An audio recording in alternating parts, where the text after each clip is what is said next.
नमो रिहन्ताणं नमो सिद्धाणं नमो आयरियाणं नमो वज्रायाणं नमो लोये सब्बसाहुणम्। हाँ, कौन करे છે મંગલાચરણ?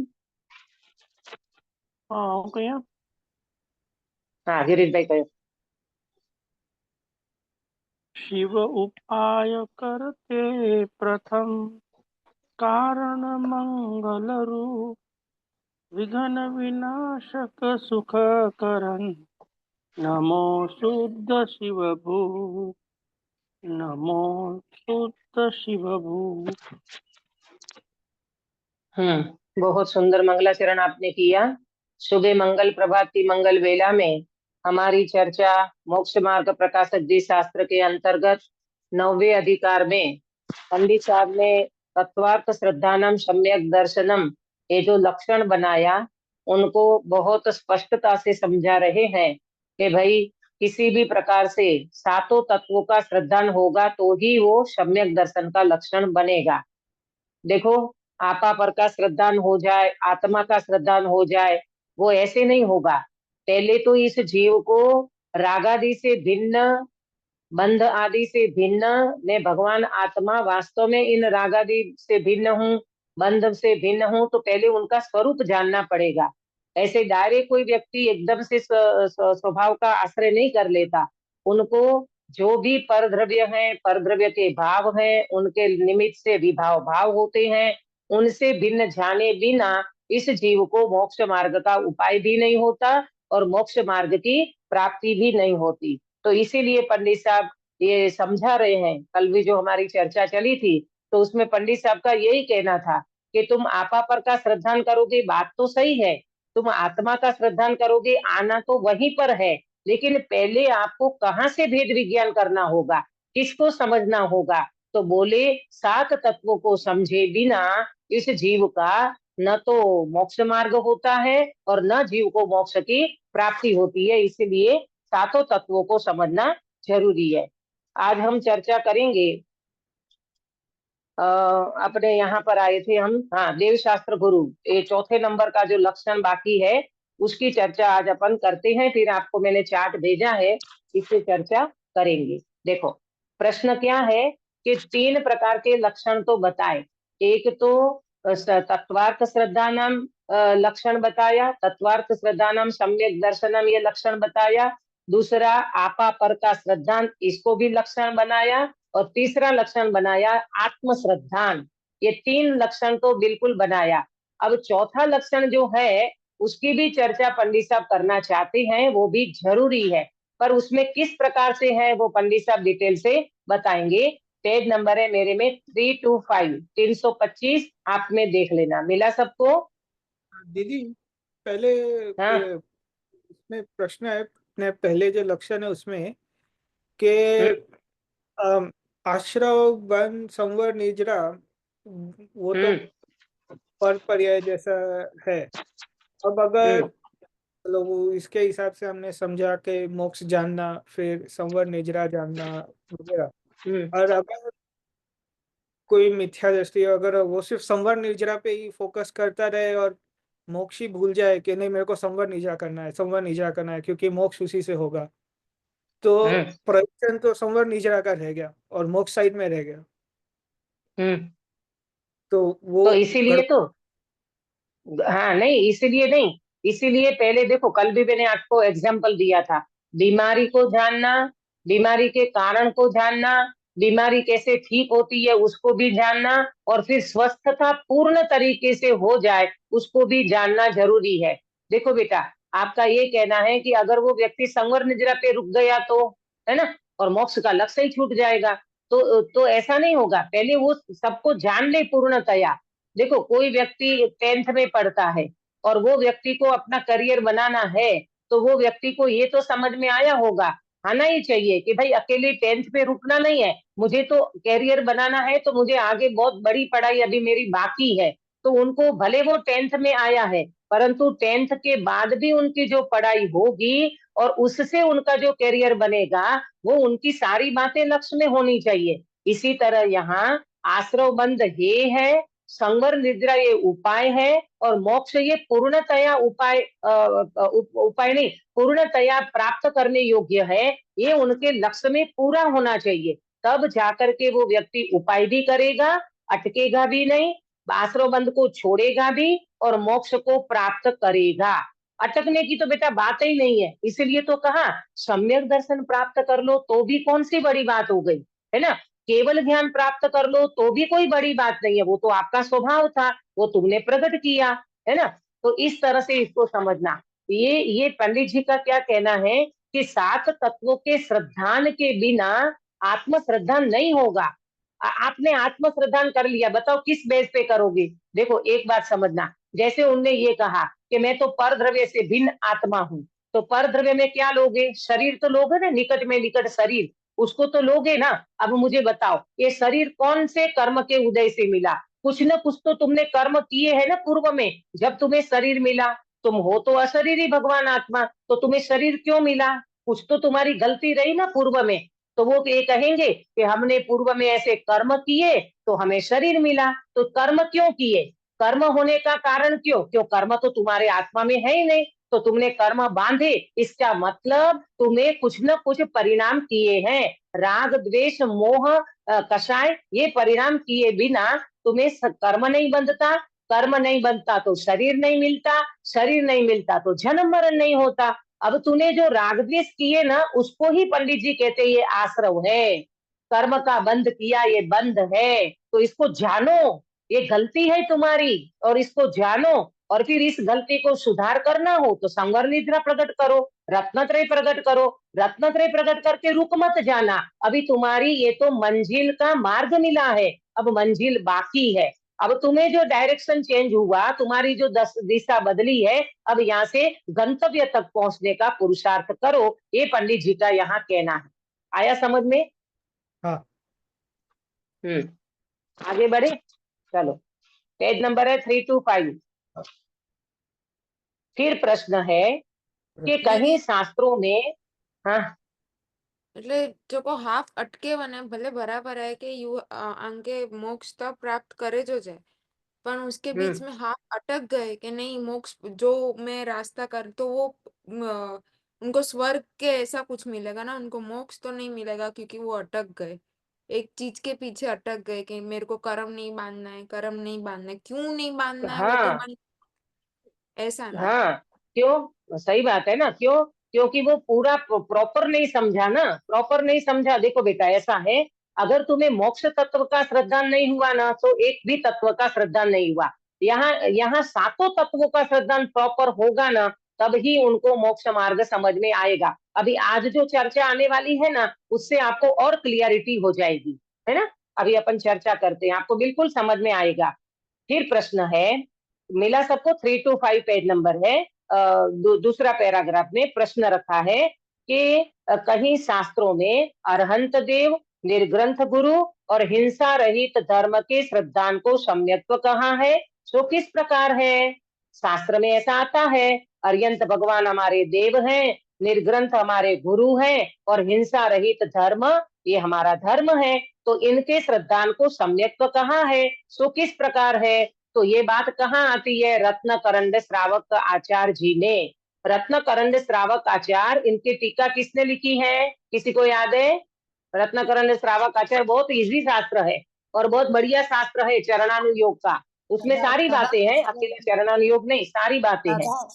सदा सुखदास जी ने। सदा सुखदास जी ने इसकी टीका लिखी है। समंत भद्र आचार्य ने ये शास्त्र लिखा है, इसके ऊपर टीका करी है सदा सुखदास जी ने, है ना। तो उसमें क्या आया कि देव गुरु धर्म का श्रद्धान, उसको भी सम्यक्त्व कहा। ये चौथे नंबर का लक्षण बताया है। अब उनका आंसर देखो, पंडित जी क्या कहते हैं, समाधान। अरहंत देव आदि के श्रद्धान से कुदेव आदि का श्रद्धान दूर होने के कारण ग्रहित मिथ्यात्व का अभाव होता है। देखो आपका चार्ट में भी ये सारी बातें मैंने आपको भेजी है। अरहंत देव आदि के श्रद्धान से कुदेव आदि का श्रद्धान दूर होने के कारण ग्रहित मिथ्यात्व का अभाव होता है। जब हमारे अंदर में सच्चे देव शास्त्र गुरु का श्रद्धान हो जाएगा तो किसका श्रद्धान छूटेगा? तो बोले कुदेव, कुगुरु और कुशास्त्र का श्रद्धान छूटेगा। तो इस अपेक्षा से उनको सम्यक्त्व कहा है। किसको किसको सम्यक्त्व कहा सुनीता जी?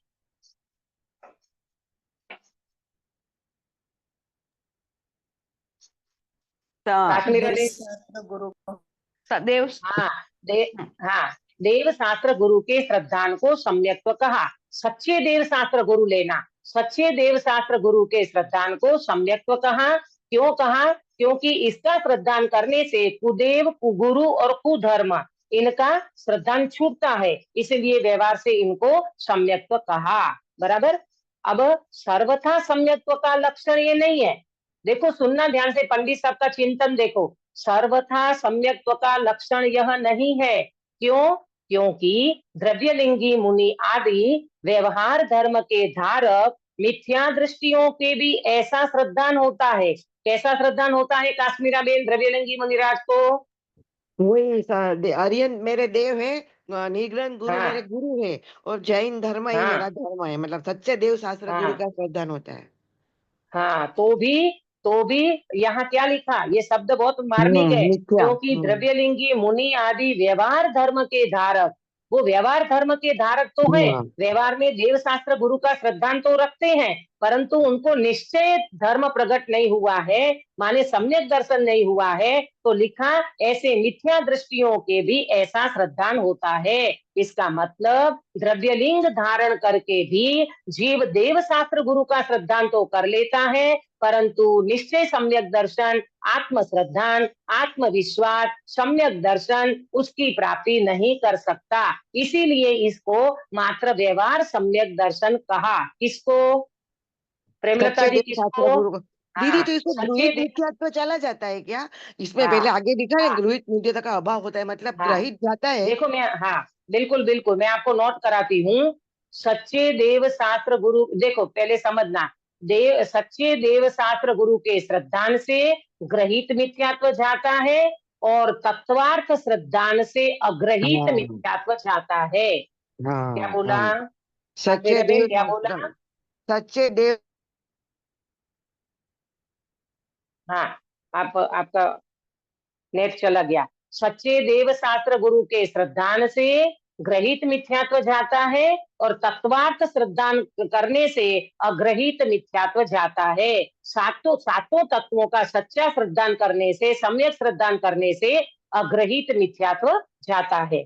अब देखो ये आया समझ में कि भाई उनको व्यवहार से सम्यक दर्शन कहा है। क्यों? क्योंकि ऐसा व्यवहार सम्यक दर्शन तो द्रव्यलिंगी मुनि कर लेते हैं, मिथ्या दृष्टि कोई भी जीव कर लेता है। अभी बोलो, जिस जीव को सम्यक दर्शन की प्राप्ति नहीं होगी मुमुक्षु समाज में भी, तो सब लोगों को है कि नहीं? देव शास्त्र गुरु का श्रद्धान है कि नहीं? बिल्कुल है। तो अपना अपना ग्रहित मिथ्यात्व तो नहीं है, परंतु अग्रहित मिथ्यात्व अभी वर्तमान में है। तो कहते हैं कि भाई अग्रहित मिथ्यात्व जाने पर ही सच्चा लक्षण बनेगा। तो इसको उपचार से व्यवहार सम्यक्त्व के लक्षण में गिना है, व्यवहार सम्यक्त्व कहा गया है। अब देखो बहुत मार्मिक चर्चा है। अथवा जैसे अणुव्रत महाव्रत होने पर तो देश चारित्र सकल चारित्र हो या न हो, परंतु अणुव्रत महाव्रत हुए बिना देश चारित्र सकल चारित्र कदाचित नहीं होता। कदाचित का अर्थ लेना कभी भी नहीं होता। अब देखो ये जो अपना सिद्धांत है ना, उसको समझाने के लिए दृष्टांत दिया, पर दृष्टांत भी सिद्धांत है। अब समझो इधर क्या कहना चाहते हैं, चार्ट निकालिए, चार्ट से आपको समझ में आएगा। अणुव्रत माने क्या और महाव्रत माने क्या? मिला? चार्ट मिला सबको? हाँ दीदी। हाँ दीदी। हाँ देखो, अणुव्रत पे क्या लिखा है? देहाश्रित आचरण। अणुव्रत माने देहाश्रित आचरण और महाव्रत माने बाह्य आचरण का नाम, बाह्य आचरण का जो उनकी क्रिया, उसको कहते हैं महाव्रत। अभी समझना, ये देव शास्त्र गुरु के श्रद्धान को और तत्वार्थ श्रद्धान को समझाने के लिए पंडित जी ने ये अणुव्रत महाव्रत का एग्जाम्पल लिया है तो सिद्धांत, इनको दृष्टांत बना करके अपने को समझाएंगे। प्रॉपर समझना।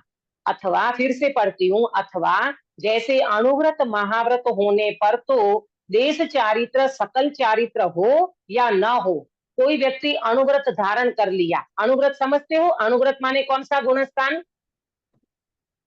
चौथा चौथा चौथे में तो होता ही नहीं है, चौथे में तो पांचवा एक भी व्रत नहीं होता। पांचवा पांचवा हाँ, पांचवा अणुव्रत माने पांचवा गुणस्थान लायक क्रिया, और महाव्रत माने छठवें सातवें गुणस्थानक लायक आचरण, उनकी क्रियाएं। बराबर? तो यहाँ क्या कह रहे हैं पंडित जी? अणुव्रत महाव्रत होने पर तो देश चारित्र सकल चारित्र हो या न हो, परंतु अणुव्रत महाव्रत हुए बिना देश चारित्र सकल चारित्र कभी भी नहीं होता। अब आपको दोनों का डिफरेंस मैं समझाती हूँ कि अणुव्रत माने देहाश्रित आचरण, महाव्रत माने बाह्य आचरण।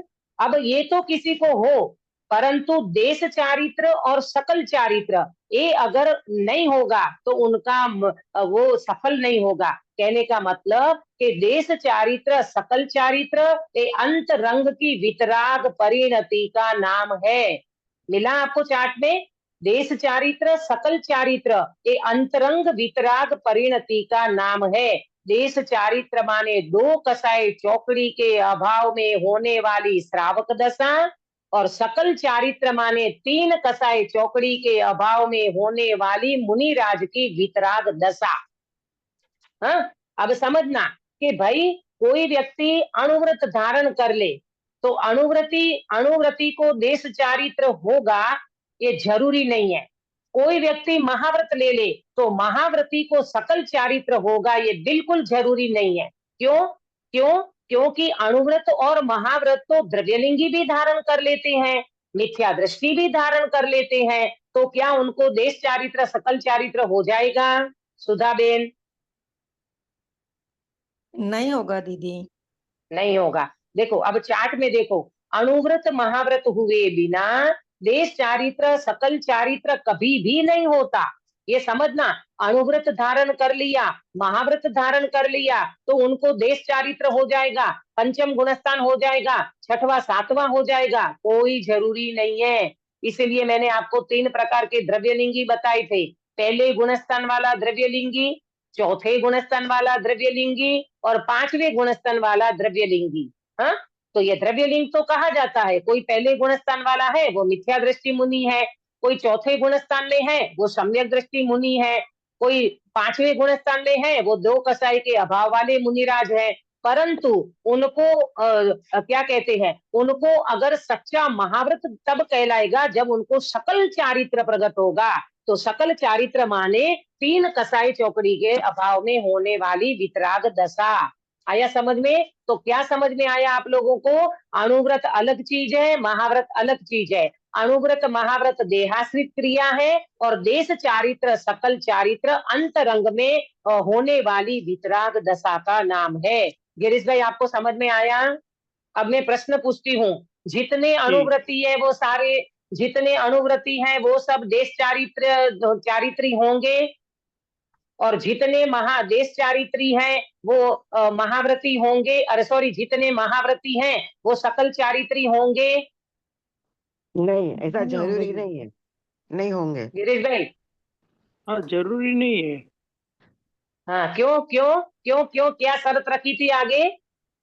क्योंकि देश चरित्र और सकल चरित्र में जो अंतरंग वितराग परिणति जो होती है हाँ वो होना हाँ, वो जरूरी प्रकट नहीं है। नहीं हुई ना, तो भले ने उनने बाहर में अणुव्रत ले लिया, महाव्रत ले लिया, उससे कोई मतलब नहीं है। अणुव्रत महाव्रत तो तब सच्चा कहलाएगा कि जब आपको अंदर में अणुव्रत के सामने देश चारित्र होना चाहिए और सकल चारित्र, अरे सॉरी, महाव्रत के सामने सकल चारित्री हो, तब उनका दोनों मेल बराबर बैठेगा निश्चय व्यवहार का। आया समझ में? अक्षा बेटा आपको समझ में आया? थोड़ा आया दीदी, थोड़ा हो रहा है हाँ, समझ। अब आएगा, अब आएगा, मैं और समझाती हूँ। अब देखो दूसरी बात इन्होंने क्या कही कि भाई इसमें लिखा है चार्ट में, जितने महाव्रती होते हैं वे सब सकल चारित्री हो, ये जरूरी नहीं है, परंतु जितने सकल चारित्री होते हैं वे सब महाव्रती होते ही हैं। अक्सर बेटा क्या बोला? जितने जितने चारित्र होते सकल चारित्री होते हैं ये महाव्रती होते ही हैं, हाँ? और जितने देश चारित्री होते हैं वो अणुव्रती होते ही हैं। अब ये मुझे समझाओ, कैसे समझे आपने? देश चारित्र जिसमें प्रकट हो गया उनको महाव्रत हो ही गया।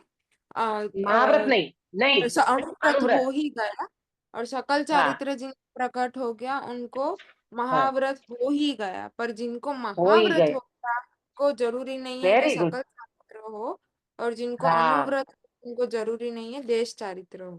देश चारित्र बिल्कुल आपको समझ में आ गया। काश्मीरा बेन, आप एक्सप्लेन कर सकते हो इस बात को?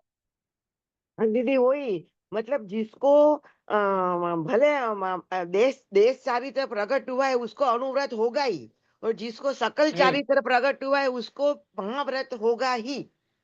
हाँ, होगा ही। और हाँ देखा ना, सकल चारित्री होते हैं से वो सब महाव्रती होते ही हैं। इसका मतलब सकल चारित्र महाव्रत के बिना प्रकट नहीं होगा, परंतु महाव्रती सब सकल चारित्री हो ये जरूरी नहीं है। हाँ इसको हाँ कहते हैं अन्वय। यहाँ आएगा अन्वय कारण, अन्वय कारण है ये अन्वय कारण कहलाता है। ये होगा तो ये होगा ही होगा, अगर ऐसा नहीं होगा तो ये बिल्कुल नहीं होगा। जैसे जैसे महाव्रत होगा तो सकल चारित्र होगा ये कोई जरूरी नहीं है, परंतु सकल चारित्र होगा तो महाव्रत होगा ही होगा। इसी तरह अणुव्रत में घटाओ, अणुव्रत होगा तो वो देश चारित्र होगा ये बिल्कुल नहीं है जरूरी, परंतु जो देश चारित्री होगा वो अणुव्रती होगा ही होगा। आया ना समझ में सबको? हाँ। प्रेमलता जी? दीदी, तो हम्म। सकल चारित्र का गुण स्थान? सकल चारित्र का गुणस्थान 6 से 10। जी हाँ, जी 6 से 10 गुणस्थान है सकल चारित्र का। वहां प्रॉपर निरतिचार पालन और 3 कसाई चौकड़ी का अभाव रहता है।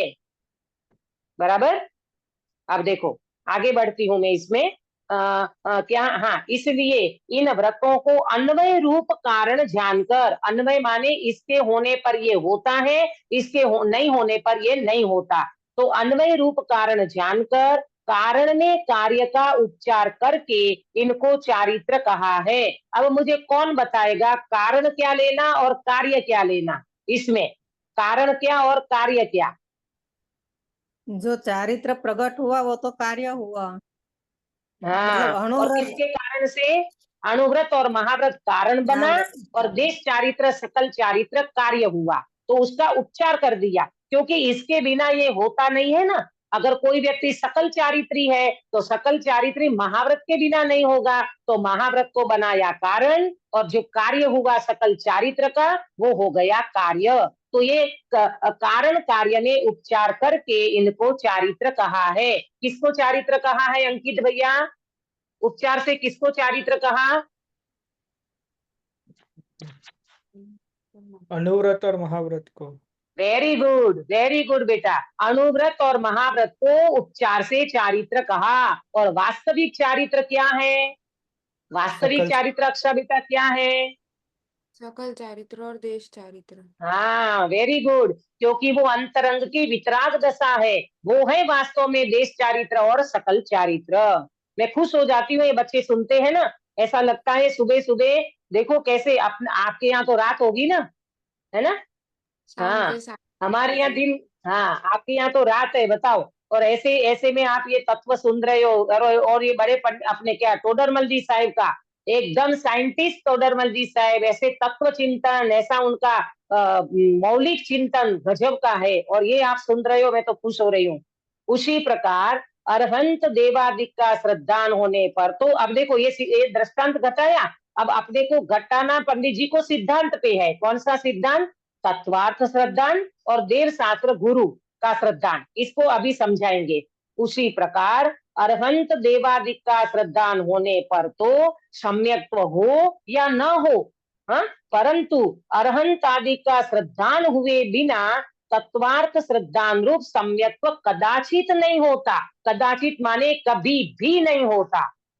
इसलिए अरहंत आदि के श्रद्धान को अन्वय रूप कारण जानकर कारण में कार्य का उपचार करके इस श्रद्धान को सम्यक्त्व कहा है। इसी से इसका नाम व्यवहार सम्यक्त्व है। ये जो चौथे नंबर का जो लक्षण बताया के देव शास्त्र गुरु के श्रद्धान को भी लक्षण कहा। तो कौन से?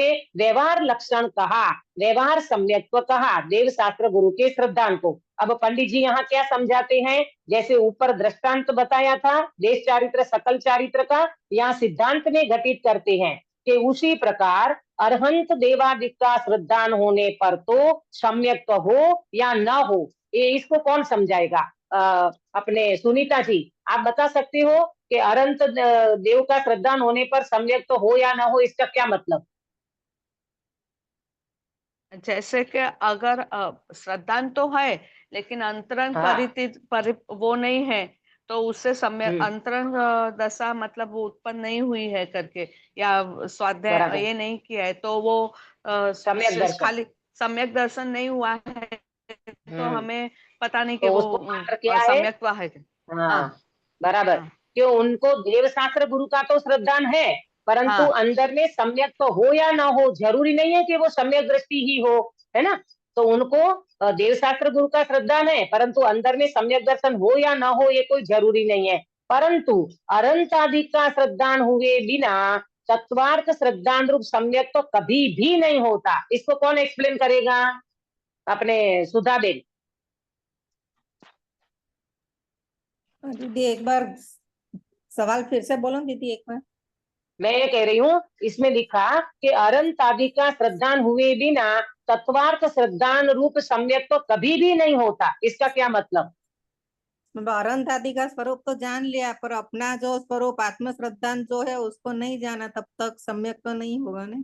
Very good. कि अरहंत आदि का श्रद्धान नहीं, इसमें ये कह रहे हैं कि अरंत आदि का श्रद्धान हुए बिना, माने जो व्यक्ति सम्यक तो करना चाहता है उनको अरंत आदि का श्रद्धान तो होगा ही होगा, उसके बिना तत्वार्थ श्रद्धान रूपी जो सम्यक्त्व है, माने सातों तत्वों का जो श्रद्धान है वो कभी भी नहीं होगा। क्यों? क्योंकि जब तक तुम्हें देव शास्त्र गुरु का श्रद्धान नहीं होगा तो ग्रहित मिथ्यात्व नहीं जाएगा, और जब तक तुम्हें तत्वार्थ श्रद्धा नहीं होगा तो सम्यक दर्शन नहीं होगा। तो सम्यक दर्शन प्रकट करने के लिए पहले आपको अरहंत देव शास्त्र गुरु का श्रद्धान होना ही चाहिए, है ना? उसके बिना क्या नहीं होगा? तत्वार्थ श्रद्धान नहीं होगा, हमारे सातों तत्वों का श्रद्धान कभी भी नहीं होगा। इसलिए अरंत आदि के श्रद्धान को अन्वय रूप कारण जानकर कारण में कार्य का उपचार करके इस श्रद्धान को सम्यक्त्व कहा है। इसी से इसका नाम व्यवहार सम्यक्त्व है।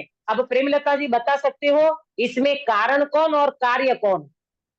सात तत्वों का श्रद्धान माने तत्वार्थ श्रद्धान और देव शास्त्र गुरु का श्रद्धान, इसमें कारण कार्य में क्या लेंगे? कारण कौन बनेगा और कार्य कौन बनेगा? देव शास्त्र रूप कारण बने दीदी, और कार्य व तत्व का श्रद्धान। Very good, very good. Chart में लिखा है वो देख लिया कि अपने मन से बोला? नहीं दीदी, नहीं देखी है, पर देखी नहीं मैं अंदर हाँ हाँ, समझाने वेरी की गुड, दृष्टि। लिखा है। हाँ, समझ और में ये आया ना फिर आपको कि भाई? देव हाँ शास्त्र गुरु का श्रद्धान पहले होगा, तब उनके द्वारा ही समझाया जाएगा ना कि तत्व के बारे में। हाँ, कि तत्व के बारे में क्या है, तत्वों का स्वरूप। तो कहते हैं देव शास्त्र गुरु कारण बने और तत्वार्थ श्रद्धान कार्य बना। कोई व्यक्ति को सम्यक दर्शन तो हो गया, अब वो ये कहता है मुझे पता नहीं, मुझे पता नहीं देव गुरु कौन होते हैं, धर्म क्या होता है, शास्त्र क्या होते हैं, मुझे नहीं पता, मुझे तो आत्मा का ज्ञान हो गया। बोले बिल्कुल झूठ बात है। आपको अगर तत्वार्थ श्रद्धान हुआ है, सातों तत्वों का श्रद्धान हुआ है, इसका मतलब आपको देव गुरु धर्म का श्रद्धान होता ही होता है। इसके बिना सम्यक्त्व कदाचित माने कभी भी नहीं होता। आया सबको समझ में? बहुत इजी है। तथा जिसके जीव को जब सम्यक दर्शन होता है तो उनको कौन कौन? जैसे हम तिर्यंज गति के जीव होते हैं कि हाँ समझो हाँ एलिफेंट होता है कि शेर हाँ। की परेड में, तो उनको सेम ऐसा सब देव शास्त्र गुरु का श्रद्धान होता है जैसे हमें होता है। हाँ बिल्कुल। अब देखना उसको जैसे हम एक्सप्लेन कर सकते हैं, हम विचार सकते हैं, हम सोच सकते हैं, हम चिंतन कर सकते हैं, इतना डिटेल नहीं होता। आपका जो प्रश्न है ना, ये प्रश्न अभी आने वाला है, वो नरक गति के जीव को लेकर के कि भाई नरक गति के जीव को कैसे सम्यक दर्शन होगा, वहां तो देव शास्त्र गुरु है ही नहीं, तो उनको सात तत्वों का श्रद्धान और देव शास्त्र गुरु का श्रद्धान कैसे होगा, इसका प्रश्न अभी बिल्कुल जस्ट आने वाला है, अभी कर लेंगे। देखो ये वाली बात समझ में आई? तो अब देखो अथवा जिसके तत्वार्थ श्रद्धान हो, उसके सच्चे अनंतादि के स्वरूप का श्रद्धान होता ही होता है। जिस व्यक्ति ने तत्वार्थ श्रद्धान कर लिया, सातों तत्वों का श्रद्धान कर लिया, उस व्यक्ति को सच्चे देव शास्त्र गुरु का श्रद्धान होता ही होता है। तत्वार्थ श्रद्धान बिना, अब सुनना ध्यान से, जो वर्तमान में स्थिति चल रही है मुमुक्षु समाज में, तत्वार्थ श्रद्धान बिना पक्ष से अरहंतादि का श्रद्धान करे। अक्षा बेटा इस पे जोर देना, पक्ष से अरहंतादि का श्रद्धान करे। पक्ष माने क्या लेना? पक्ष माने क्या लेना? क्रिया करेंगे तो संप्रदाय। भगवान मिल हाँ, संप्रदाय से, हम कुल से, संप्रदाय से, जातिवाद से, गच्छ मत संप्रदाय, इससे हम तो एक कुल में जन्मे हैं, हम तो स्थानकवासी हैं तो हमारे यहाँ तो ऐसा ही होता है, हम डेरावासी हैं तो हमारे यहाँ तो ये होता है, हम दिगंबर हैं तो हमारे यहाँ तो ऐसा होता है। तो तुमने क्या पकड़ा? तुमने एक पक्ष पकड़ लिया, गच्छ मत संप्रदाय पकड़ लिया। तो पंडित जी कहते हैं तत्वार्थ श्रद्धान बिना पक्ष से अनंतादि का श्रद्धान करे। तत्वा श्रद्धान बिना पक्ष से अनंतादि का श्रद्धान करे। कोई पक्ष लेकर के, कोई संप्रदाय लेकर के, कोई गच्छमत लेकर के अगर तू श्रद्धान करे, परंतु यथावत स्वरूप की पहचान सहित श्रद्धान नहीं होता। अगर तू कोई गच्छमत संप्रदाय का पक्ष लेकर के बैठेगा तो तुझे यथार्थ तत्वों का श्रद्धान नहीं होगा। आया समझ में?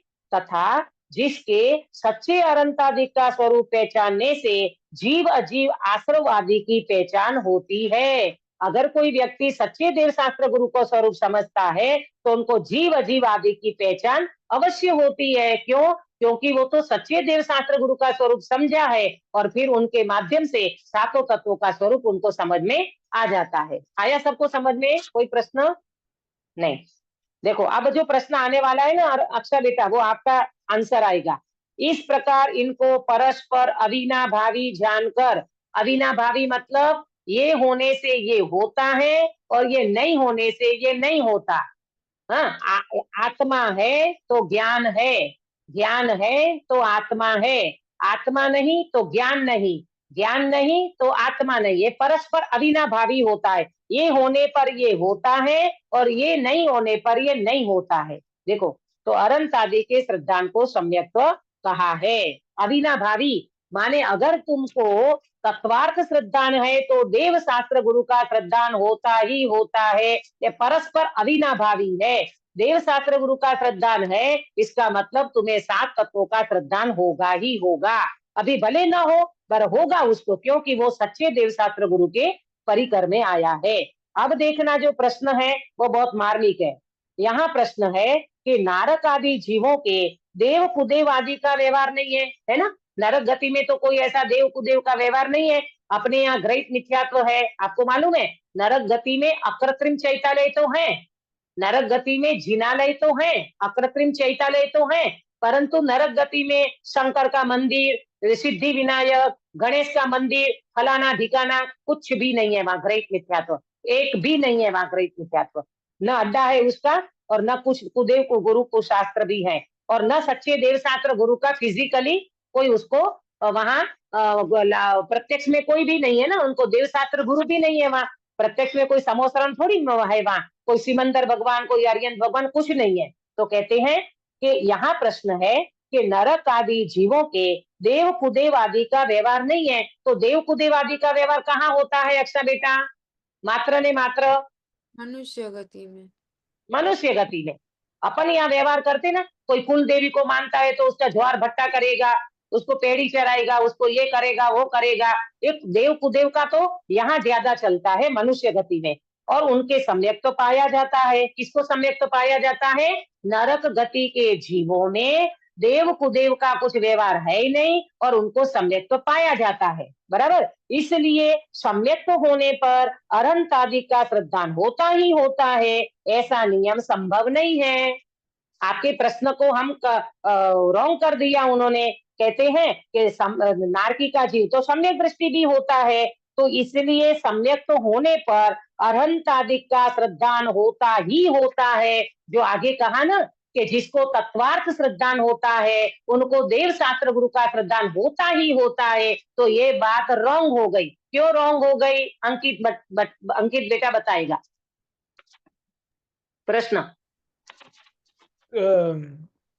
तत्व तो समझ लिया, लेकिन अगर सच्चे देव शास्त्र गुरु को नहीं समझा तो फायदा क्या हुआ ना? अगर आपा पर देव का श्रद्धा नहीं है तो फिर अरहंत एक ही भगवान है तो भी यही है ना आप दीदी। प्रश्न नहीं समझे, अभी प्रश्न नहीं समझे। कौन प्रश्न समझा पहले ये बताओ। गिरीश भाई आपको समझ में आया प्रश्न? जब आपा पर का श्रद्धान होता है तो ऑटोमेटिक उनको मतलब अपने सम्यक हो ही जाता है, आपा पर का श्रद्धान के बिना नहीं होगा। नहीं प्रभु नहीं, अभी जो प्रश्न है उसके अकॉर्डिंग चलो, अभी जो प्रश्न है उसके अकॉर्डिंग चलो। मैं फिर से प्रश्न दोहराती हूँ, आपको अभी प्रश्न समझ में नहीं आया है। गिरीश भाई आपको आया क्या? हाँ, मैंने जो अरहंत आदि का, मैंने जिसको सम्यक तो होता है तो उसको तो ये अरहंत आदि का श्रद्धान होता ही होता है। मैंने हाँ, लेकिन ऐसा नहीं यहाँ कि क्या वो प्रश्न उसका है? सम्यक तो मैंने सम्यक तो हुआ तो ये श्रद्धान नहीं होगा, ऐसा कभी नहीं हो सकता है। लेकिन किसकी बात को लेके ये बात हो रही है? नरक आदि। नरक के जीवों की दीदी। हाँ, देखो मैं फिर से प्रश्न आपको दोहराती हूँ, अभी आपको मैं प्रश्न बताऊं क्लियर दीदी? नहीं हुआ तो मैं हाँ बताऊं? बताओ, बताओ। इसमें बोला गया था ना कि अगर तत्व का श्रद्धान है तो अरहंत आदि का श्रद्धान होगा ही होगा। पर हाँ यहाँ पर बोल रहे हैं कि सम्यकत्व हाँ, तो है, तत्व का श्रद्धान है, लेकिन अरहंत आदि का श्रद्धान नहीं है। ऐसा किसको? मतलब नरक आदि किसको? के जीवों को। हाँ प्रॉपर बोलो कि भाई यहाँ ये प्रश्न किया गया है। अगर ये बात आगे उठाई थी, आगे वाले चैप्टर में जो ये बात उठाई थी कि जिसको तत्वार्थ श्रद्धान होता है उनको देव शास्त्र गुरु का श्रद्धान होता ही होता है, तो फिर प्रश्न उठाया कि प्रभु नरक गति के जीवों को तो सम्यक दर्शन होता है, परंतु उनको क्या देव शास्त्र गुरु का श्रद्धान होता है? वहां तो न देव है न कुदेव है, कुछ तो है नहीं, फिजिकली तो एक व्यक्ति नहीं है वहां मौजूद, न देव है न निर्ग्रंथ गुरु है न धर्म है, तो उन व्यक्ति को सम्यक दर्शन तो है, तो फिर देव शास्त्र गुरु का श्रद्धान माने अरहंत आदि का श्रद्धान होता ही होता है। नियम खंडित हो गया, ये नियम बिल्कुल नहीं बनता। आप जो हमको समझा रहे हो उसमें हमने नारकी को उठाया, बताओ नारकी को कहाँ है देव शास्त्र गुरु का श्रद्धान? वहां तो फिजिकली एक भी देव नहीं है, गुरु नहीं है, धर्म नहीं है, और उनको सम्यक दर्शन तो है। तो इसका मतलब कि तत्वों का श्रद्धान होने पर देव शास्त्र गुरु का श्रद्धान होता ही होता है, ये बात खंडित हो गई। अब बोलो किसको प्रश्न समझ में नहीं आया, और जिसको आया वो एक जन एक्सप्लेन करें, तब मैं आगे बढ़ूं। गिरीश भाई के सुनीता जी। मैंने अभी नरक आदि जीव को जिसको सम्यक तो हुआ है, वहां पे तो देव शास्त्र गुरु फिजिकली अवेलेबल ही नहीं है, नहीं, उनको पता ही नहीं है। तो हम हम्म, ऐसा नहीं बोल सकते कि उनको सम्यक तो हुआ, इसका मतलब उनको अरहंत आदि का श्रद्धान हो ही गया, माने देव शास्त्र गुरु का श्रद्धान हो ही गया, ऐसा हो नहीं होगा, क्योंकि उन्होंने वहां पे प्रेजेंट ही नहीं है। तो इसके लिए हम्म, वो जो नियम है कि भाई सम्यक तो होने पर अरहंत आदि का श्रद्धान होता ही होता है, वो जरूरी नहीं है। इसका मतलब नरक बिल्कुल आदि ये खंडित हो गया, ये हम्म नियम खंडित हो गया, ऐसा ये प्रश्नकार का प्रश्न है। पर पंडित जी इतने गजब के चिंतनशील हैं, वो ऐसा जवाब देंगे अपने को सुन करके एकदम खुशी हो जाएगी, और सुन करके पंडित साहब के ऊपर अपने को अनंत अनंत उपकार याद आएगा। वाह प्रभु, तोडरमल जी साहब भी नहीं मिलते तो ये आज हमारा ये जितना भी क्लियरिटी हो रही है और जितना हमारा चिंतन में हमें को बल मिल रहा है वो नहीं मिलता। देखो कैसा समाधान दिया है ना, इसको करके मैं पूरा करूंगी और कल आगे की चर्चा कल करेंगे। समाधान, सप्त तत्वों के श्रद्धान में अरहंत आदि का श्रद्धान गर्भित है। गर्भित है माने इंक्लूड है, काय में? 7 तत्वों के श्रद्धान में अरहंत आदि माने देव शास्त्र का गुरु का श्रद्धान इंक्लूड है, माने गर्भित है। क्योंकि अब सुनना ध्यान से, क्योंकि तत्व श्रद्धान में मोक्ष तत्व को सर्वोत्कृष्ट मानते हैं। तत्व श्रद्धान में 7 तत्व है ना, उसमें मोक्ष तत्व सर्वोत्कृष्ट है। क्यों? मोक्ष तत्व, मोक्ष हमारी अंतिम गंतव्य का अंतिम स्थान है ना, गंतव्य है हमारा, माने मोक्ष के दशा के आगे फिर कुछ भी नहीं होता। तो कहते हैं कि तत्व श्रद्धान में माने 7 तत्वों के श्रद्धान में जो मोक्ष तत्व है वो सर्वोत्कृष्ट हम मानते हैं। वो मोक्ष तत्व वो मोक्ष तत्व किसने प्रकट किया है? बोले अरहंत सिद्ध का लक्षण है। वो मोक्ष तत्व अरहंत सिद्ध का लक्षण है। माने अरंत भगवान और सिद्ध भगवान इसको प्रकट कर चुके हैं। अरंत भगवान अभी आगाती करके प्रकट करेंगे और सिद्ध भगवान उसको प्रकट कर चुके हैं, वो उनका लक्षण है। जो लक्षण को उत्कृष्ट माने वह उसके लक्ष्य को उत्कृष्ट माने ही माने। वाह, जो लक्षण को उत्कृष्ट माने, लक्षण कौन है? अरंत और सिद्ध भगवान। हाँ, तो जो लक्षण को उत्कृष्ट माने वह उनके लक्ष्य को उत्कृष्ट माने ही माने। अब यहाँ लक्षण कौन और लक्ष्य कौन? अक्सा बेटा बता सकते हो, लक्षण कौन और लक्ष्य कौन? लक्ष्य मोक्ष अवस्था, लक्षण अरहंत और सिद्ध भगवान। वेरी गुड बेटा, बहुत अच्छा समझ रही हो आप कि लक्षण बना अनंत सिद्ध भगवान और अनंत सिद्ध भगवान का लक्ष्य क्या है? तो बोले मोक्ष। तो हमने अल्टीमेटली मोक्ष तत्व का श्रद्धान किया कि नहीं किया? जब हमने अनंत सिद्ध का हमने मोक्ष तत्व का श्रद्धान किया तो हमने अनंत का श्रद्धान किया कि नहीं किया? सिद्धों का श्रद्धान किया कि नहीं किया? आ गया ना उसमें। जैसे हमने मोक्ष तत्व का श्रद्धान किया तो हमने अरहंत सिद्ध का श्रद्धान किया, क्योंकि ये मोक्ष दशा को प्राप्त करने वाले सिद्धालय में सिद्ध भगवान विराजमान है और अनंत भगवान भी वो प्राप्त करने वाले हैं। इसका मतलब हमने अरहंत सिद्ध का माने नारकी का जीव अरहंत सिद्ध का श्रद्धान कर लिया। हाँ, ये मोक्ष तत्व से समझाया।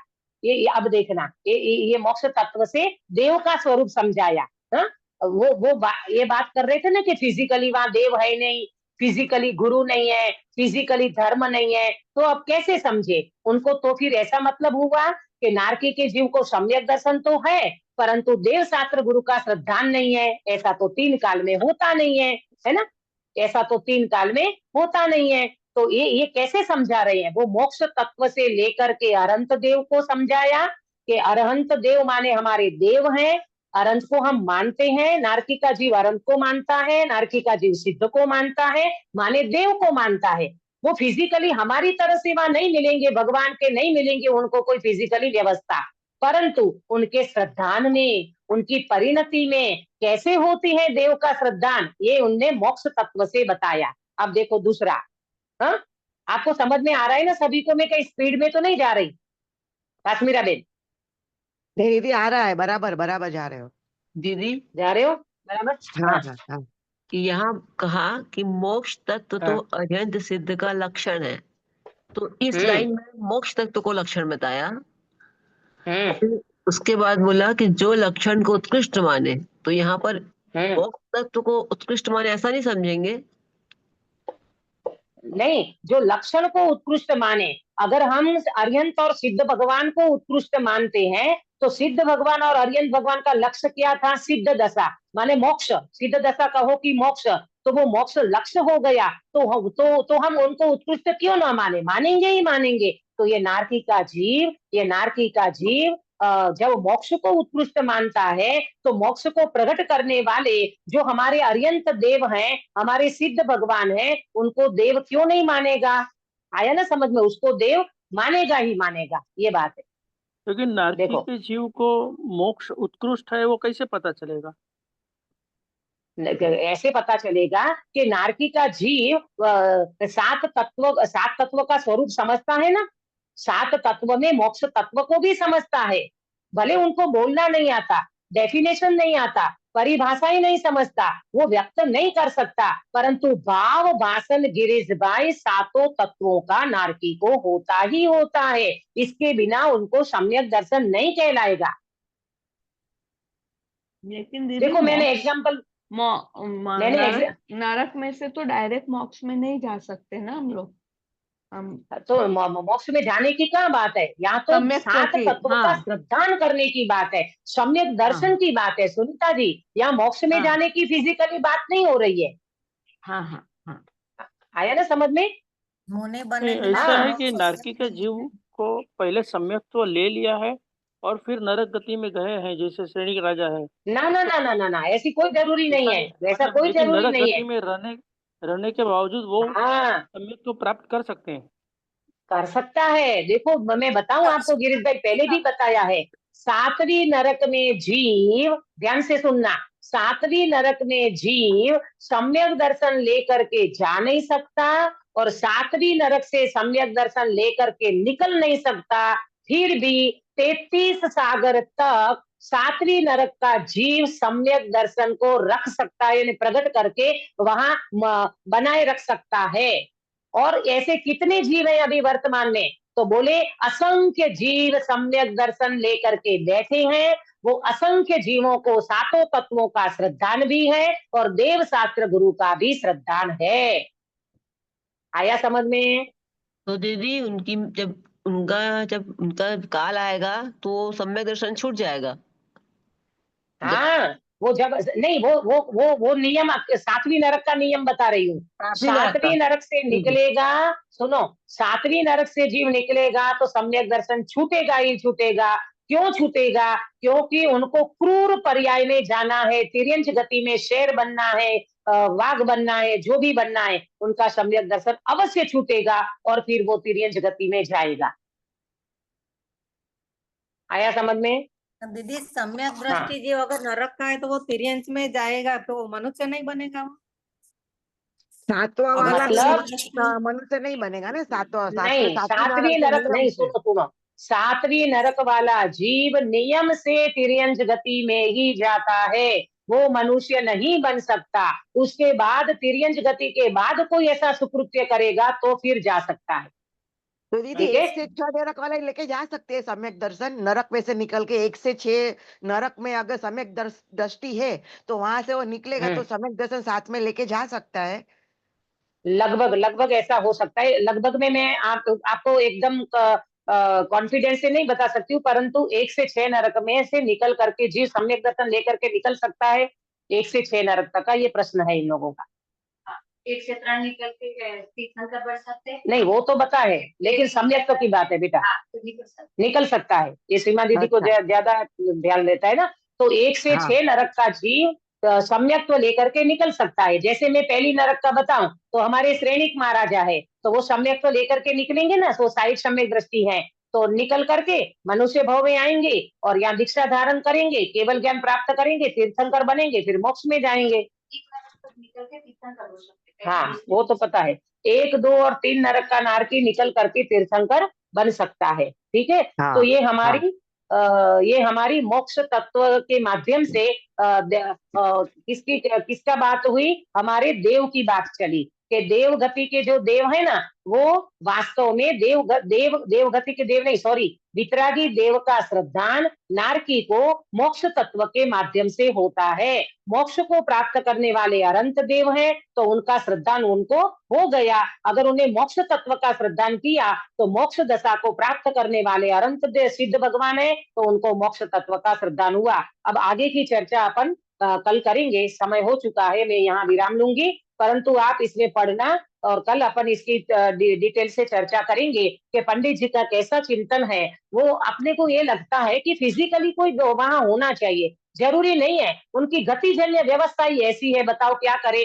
नारकी जी तो मारो काटो पीटो धमाधम कर रहे हैं। अब उसमें वो कहाँ तो बेचारा देव के पास जाएगा, कहाँ उनको अकृत्रिम चैतालय है, वहां भी नहीं जा सकता वो बेचारा, तो क्या करेगा। परंतु अंदर में जो श्रद्धान है, अंदर में जो विश्वास है, अंदर में जो उनकी परिणति है, वो परिणति में वो व्यक्ति अपने देव शास्त्र गुरु का श्रद्धान कर सकता है।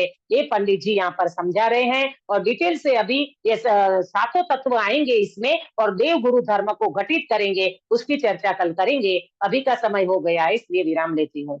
निज निधि निज में बताई है अनंत उपकार है, इसके लिए जिनवाणी माँ को वंदना सतवार है, वंदना सतवार है। गिरीश भाई कायो सर कराओगे? जी दीदी। नमो ओरियंताणं नमो सिद्धाणं नमो अहर्यणं नमो वज्राणं नमो लोये सव सावणं। नमो ओरियंताणं नमो सिद्धाणं नमो अहर्यणं नमो वज्राणं नमो लोये सव सावणं। नमो ओरियंताणं नमो सिद्धाणं नमो अहर्यणं नमो वज्राणं नमो लोये सव सावणं। नमो ओरियंताणं नमो सिद्धाणं नमो अहर्यणं नमो वज्राणं नमो लोये सव सावणं। नमो ओरियंताणं नमो सिद्धाणं नमो अहर्यणं नमो वज्राणं नमो लोये सव सावणं। नमो ओरियंताणं नमो सिद्धाणं नमो अहर्यणं नमो वज्राणं नमो लोये सव सावणं। नमो ओरियंताणं नमो सिद्धाणं नमो अहर्यणं नमो वज्राणं नमो लोये सव सावणं। नमो ओरियंताणं नमो सिद्धाणं नमो अहर्यणं नमो वज्राणं नमो लोये सव सावणं। नमो अरियंताणं, नमो सिद्धाणं, नमो ऐर्याणं, नमो वज्राणं, नमो लोहे सवसावणं। ऐसा पंच नमस्कारो सब पावपणासनो मंगलां च सबैसिम परम हवे मंगलम। बोलो अंतर्मुख मुद्राधारी सर्व जिनेन्द्र भगवान की जय हो। जय हो। नित्य बोधिनी द्वादशांगमयी जिनवाणी माता की जय जय हो। 3 कम 9 करोड़ सर्वे वितरागी महामुनि राजों की जय हो। परम अहिंसामय वितरागी जैन धर्म की जय हो। जय हो। सभी को जय जिनेन्द्र। जय जय जिनेन्द्र। जिनेन्द्र।